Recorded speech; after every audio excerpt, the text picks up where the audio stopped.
Hi boys and girls, today we're going to learn a new verse. But before we do that, we're going to recite last week's verse. Are you ready?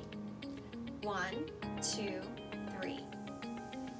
Know therefore that the Lord your God is God.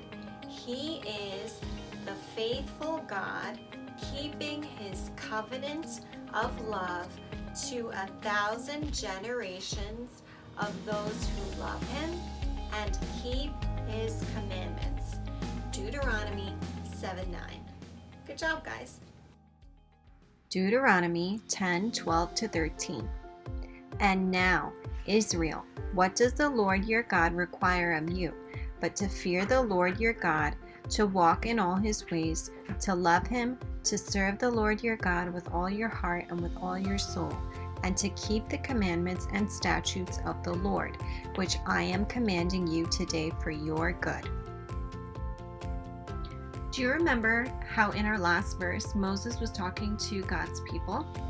Well, here he's talking to them again, and he asks them how they should live their lives before God.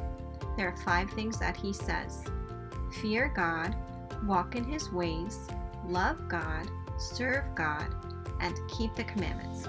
And the whole point of this was to explain that the people should give their all in loving God. Fear God. It's not a scary kind of fear like you're afraid of the dark. This fear is about respecting God and knowing God's position. He is above everyone else, your friends and your family. He has ultimate power and is the king of the whole world.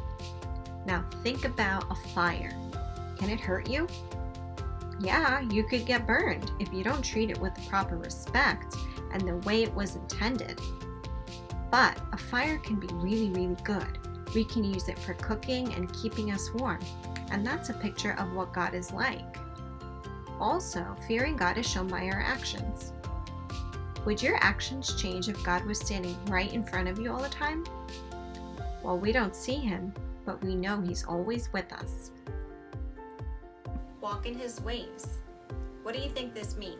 Does it mean that we're trying to find God's footsteps on the ground? No, but it does mean that we have a choice on how to live our lives. We can live our lives the way we want to.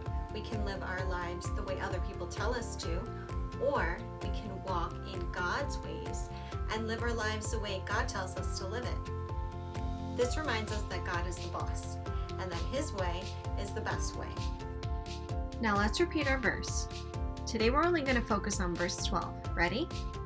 And now, Israel, what does the Lord your God require of you, but to fear the Lord your God, to walk in all his ways, to love him, to serve the Lord your God with all your heart and with all your soul.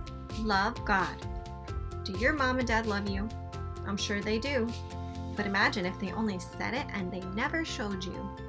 You wouldn't really understand it unless they did things to show you their love. God calls us to love him with our hearts, and he wants us to show him.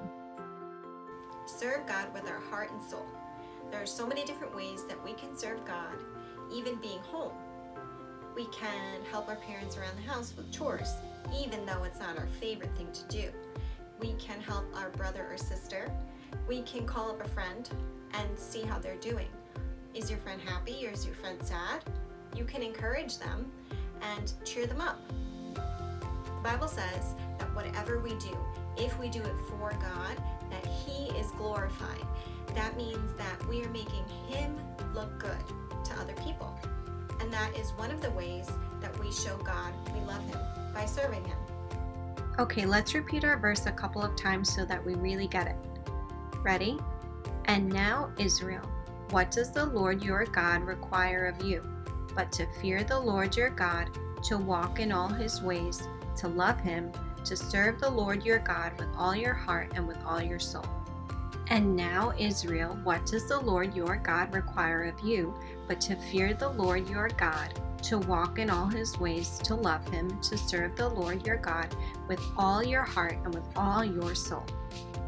And now, Israel, what does the Lord your God require of you, but to fear the Lord your God, to walk in all his ways, to love him, to serve the Lord your God with all your heart and with all your soul.